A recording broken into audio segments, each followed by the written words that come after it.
Nous allons remonter le Danemark par l'ouest de la mer Baltique et notre première escale est Sønderborg, dans le sud de la région du Jutland.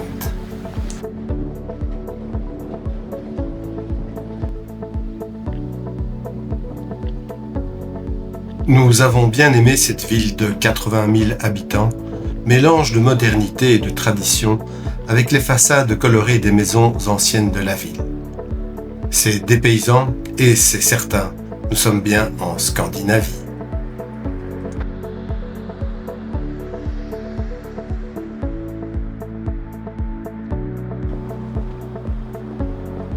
Malheureusement, nous allons devoir interrompre nos découvertes pour quelque temps.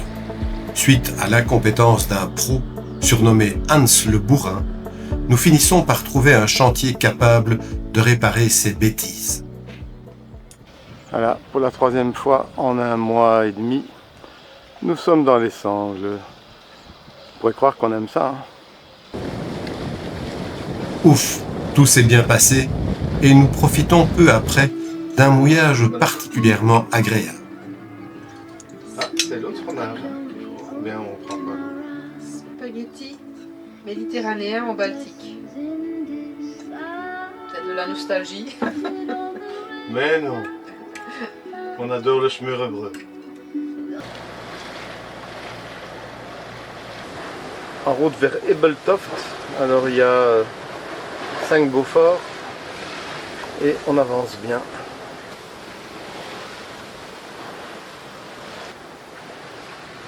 Nous profitons ici des avantages de cette partie de la mer Baltique.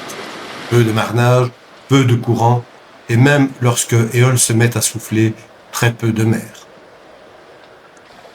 Nous arrivons à Ebeltoft après une superbe navigation.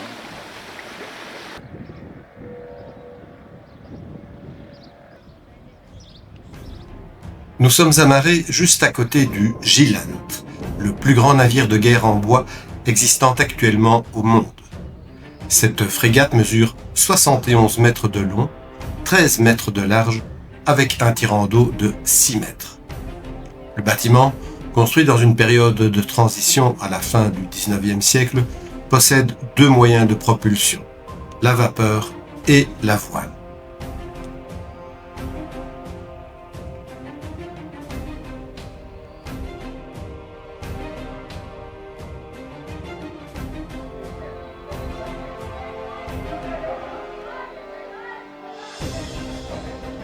Les 400 matelots avaient chacun leur hamac à disposer à certains endroits. C'est d'ailleurs à ça que servent tous ces crochets.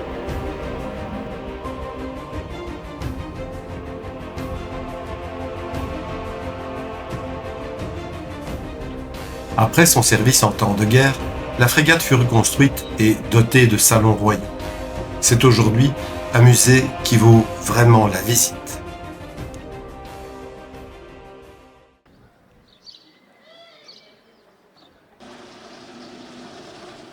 Autrement, Ebeltoft est une ville bien agréable.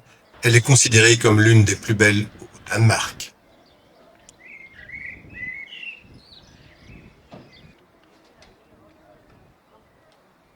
La pluie arrive et le vent est tombé.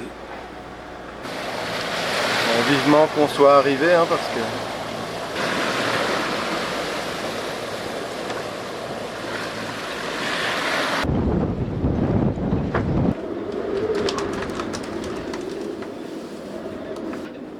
Le ciel ne s'est pas trompé. C'était bien un coup de vent qui nous attend au port de Hals, sur la côte est du Danemark.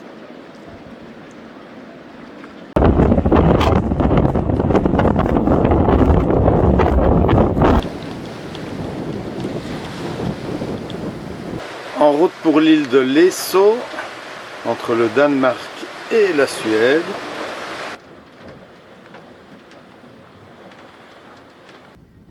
Alors là, nous avons adoré l'île de Lesso. Avec le beau temps revenu, nous parcourons cette île connue, entre autres, pour ses chaumières singulières. Surnommées maisons d'algues, ces demeures en argile et colombage sont surmontées d'un toit en goémon.